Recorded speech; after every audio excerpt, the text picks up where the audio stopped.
सभी किसान भाइयों को नमस्कार। जीवन कृषि यंत्र में आपका स्वागत है। आज के इस वीडियो में हम कस्टम हायरिंग योजना की जो आवेदन स्टार्ट हुए हैं अगस्त 2026 के लिए एमपी में, उसी के बारे में पूरी बात करेंगे। आवेदन कैसे करना है, क्या क्या नियम में बदलाव किए गए हैं, क्या सब्सिडी आएगी, इन सारे टॉपिकों पे हम आज बात करेंगे। तो सबसे पहले शुरू करते हैं कि आज जैसे कि कस्टम हायरिंग होता क्या है, कस्टम हायरिंग में कैसे आवेदन होता है, कैसे सब्सिडी होती है, क्या प्रक्रिया है, वो मैंने एक पिछला वीडियो बना रखा है। वहां जाके आप उसकी प्रक्रिया देख सकते हैं। पूरा उसमें मैंने डिटेल में समझा गया है कि कस्टम हायरिंग क्या होता है और उसमें कैसे जो अपन कैसे उसमें हम पंजीयन कर सकते हैं और उसका कैसे लाभ ले सकते हैं। आज के इस वीडियो में बात करेंगे कि 2026 में जो अभी आवेदन हो रहे हैं उसमें क्या बदलाव किए गए हैं, क्या क्या मुख्य बिंदु जो हैं सब्सिडी के, और इन सभी पे हम आज बात करेंगे। तो सबसे पहले शुरू करते हैं कि जब ये स्टार्ट कब हुई योजना, तो 7 अगस्त 2026 से लगाकर 21 अगस्त 2026 तक इसके आवेदन हो रहे हैं। आवेदन सीएचसी कस्टम हायरिंग पोर्टल से हम आवेदन कर सकते हैं। आवेदन करने के लिए 10,000 की डीडी बनानी पड़ रही है। जो अलग अलग संभाग है उनके संभागीय अधिकारी के नाम पर, जैसे इंदौर वाले संभाग के इंदौर सहायक कृषि यंत्री इंदौर के नाम से डीडी बनाना है। 10,000 की डीडी बनाकर हमको पंजीयन करना है और 21 अगस्त तक इसकी लास्ट तारीख है। 21 अगस्त को पंजीयन होने के बाद में 22 अगस्त को इसकी लॉटरी हमको पोर्टल पाएगी कि किसका नाम आया है लिस्ट में और किसका नहीं आया है। तो 22 अगस्त को हमको लिस्ट आ जाएगी। उसके बाद में आगे आगे प्रक्रिया होती रहती है। उसमें फिर डॉक्यूमेंट वेरिफिकेशन करवाना पड़ेगा हमको। डॉक्यूमेंट वेरिफिकेशन की तिथि भी अलग अलग संभाग के हिसाब से अलग अलग है, वो मैं पूरी लिस्ट आपको बता दूंगा। तो पंजीयन हो गया, उसमें आपका नाम आ गया, फिर आपने डीडी जमा कर दी, वहां जाके डॉक्यूमेंट वेरिफिकेशन करवा दिया, आपके आधार कार्ड 12th की मार्कशीट वगैरह सब विभाग में आपने जमा करा दी। उसके बाद मेन दिक्कत आती है हमको यंत्र का चयन करने में कि कौन सा यंत्र लेना है कौन से नहीं लेना है। तो इसी बार सबसे बड़ा बदलाव किया गया है। इस बार सबसे बड़ा बदलाव ये किया गया है कि रोटावेटर को इस कस्टम हायरिंग सेंटर से बाहर कर दिया गया है। उसको अनिवार्य के अंदर भी नहीं रखा है और ऐच्छिक के अंदर भी नहीं रखा है। इसमें 4 स्लाइड में अलग अलग एमपी को डिवाइड किया है। सब चारों को अलग अलग मैं बताऊंगा कौन से जिलों में क्या क्या है जिसको हम यंत्र को ले सकते हैं।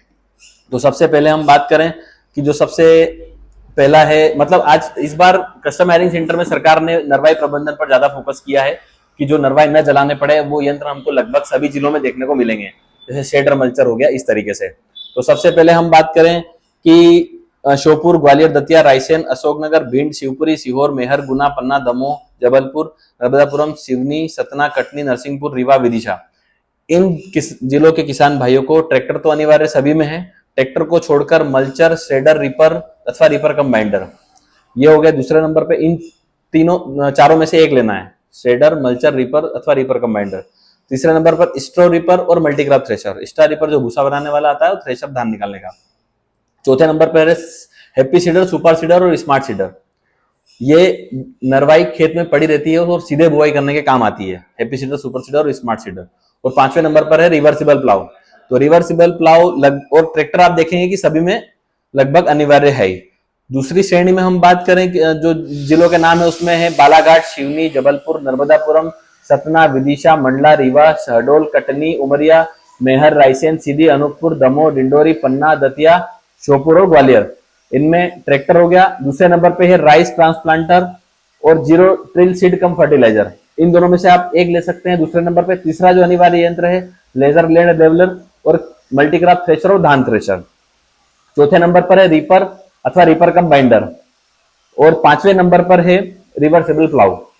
ये हो गई दूसरी श्रेणी। तीसरी श्रेणी की हम बात करें उसमें उनमें जिलों का नाम है बैतूल, बुरहानपुर, नरसिंहपुर, छिंदवाड़ा, बड़वानी, नर्मदापुरम, ग्वालियर, दतिया, जबलपुर और खरगोन।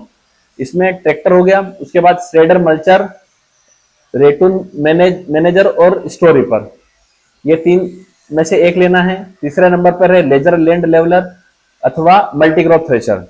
चौथे नंबर पर है मल्टीक्रॉप प्लांटर तथा शुगर केन कटर प्लांटर और पांचवें नंबर पर है रिवर्सिबल प्लाव।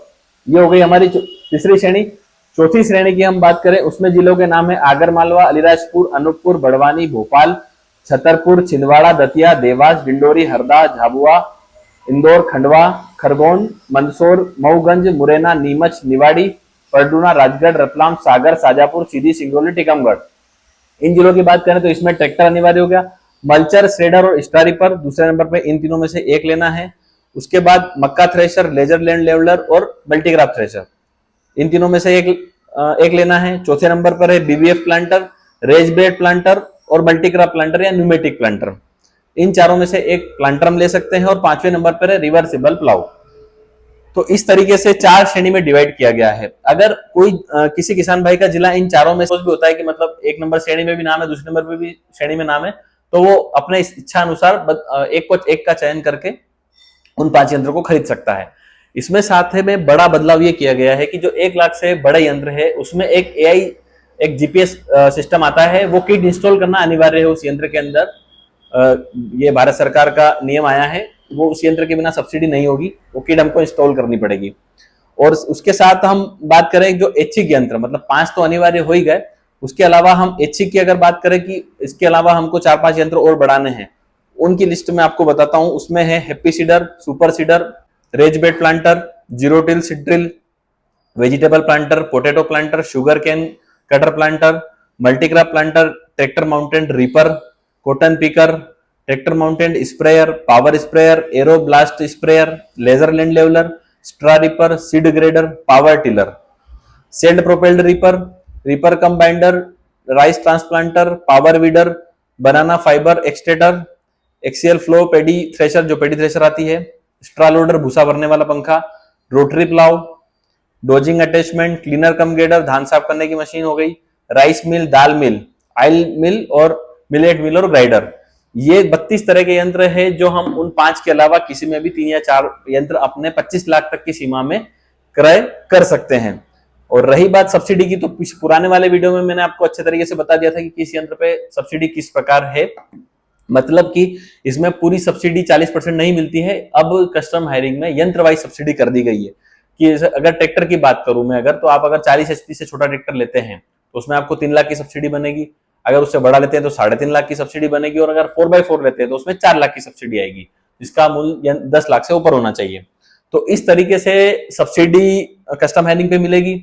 और रही बात टारगेट की, तो लगभग सभी जिलों में मैं आपको बता देता हूं कि जो टारगेट दिए हैं कस्टम हायरिंग के, वो अलग अलग जिलों में दे रखे हैं। वैसे लगभग सामान्य में लगभग सभी जिलों में 13-13 टारगेट दे रखे हैं। अनुसूचित जनजाति के लिए 3 या 4 या 5 इस तरीके से टारगेट है। और अनुसूचित जाति के 2-2 टारगेट पूरे जिलों में दे रखे हैं। किसी में अगर संख्या ज्यादा तो 3 टारगेट। तो इस तरीके से काफी अच्छे टारगेट दिए गए हैं। टोटल टारगेट की अगर बात करें तो 742 टारगेट एमपी में दे रखे हैं कस्टम हायरिंग के। तो ये जो थी बेसिक जानकारी हमारी कस्टम हायरिंग की, जिसमें मैंने आपको बता ही दिया है कि 22 से 27 तक इसके आवेदन चालू होंगे। आवेदन करने के लिए डीडी चाहिए। अच्छा, मैं आपको डॉक्यूमेंट बता देता हूँ। आवेदन करने के लिए हमको 12th पास होना बहुत अनिवार्य है। तो उसमें 12th की मार्कशीट लगती है, जन्म प्रमाण पत्र लगेगा आपका, उसमें आधार कार्ड लगेगा और फोटो के साथ साइन, फोटो साइन वो लगेगी। और जमीन आपकी, मतलब जहां पे भी आपकी जमीन है वहां पे। एक और बड़ी बात आपको बता दूं कस्टम हायरिंग को लेके कि आवेदन कैसे करें। इसमें एक नियम यह है कि एक गांव में एक ही बार व्यक्ति ले सकता है लाभ। अगर उसने, आपके गांव में किसी ने ले रखा है और आपके आधार कार्ड का, जैसे कि अगर छोटी सी बात करूं मैं कि इंदौर की अगर बात करें, तो आपके आधार कार्ड में इंदौर है और इंदौर से किसी ने पहले आवेदन का लाभ ले रखा है, परंतु अब आप अब चाहते हैं कि हमें को भी चाहिए। तो अगर आपकी जमीन इंदौर के किसी पास के गांव में लगती है, जैसे राऊ की बात करें, हालांकि इंदौर में तो कस्टम हायरिंग सेंटर नहीं ले सकते, मैं आपको उदाहरण बता रहा हूं। आपकी जमीन राऊ में है तो आप राव से पंजीयन कर सकते हैं। मतलब पंजीयन करने के लिए या तो आपके आधार कार्ड में उस गांव का एड्रेस होना चाहिए या दूसरे गांव में आपकी जमीन होना चाहिए। इस तरीके से आप उसमें पंजीयन कर सकते हैं। तो ये मैंने डॉक्यूमेंट बता दिए। उसमें आपको आधार कार्ड, 12th की मार्कशीट, एक 10,000 की डीडी, जमीन की पावती और ये सब खाता कसर नकल वगैरह लगाकर हमको उसमें पंजीयन करना है। और इस तरीके से उसमें कोटेशन बनाकर कस्टम हायरिंग योजना का लाभ लेना है। और भी कोई अगर आपका डाउट हो तो आप कमेंट सेक्शन में पूछ सकते हैं। आगे मैं इससे रिलेटेड आपका जो भी डाउट होगा उसमें वीडियो बना दूंगा। और भी कोई जानकारी आएगी तो मैं हमारे चैनल के माध्यम से आपको बताता रहूंगा। अभी के लिए इतना ही। बहुत बहुत धन्यवाद।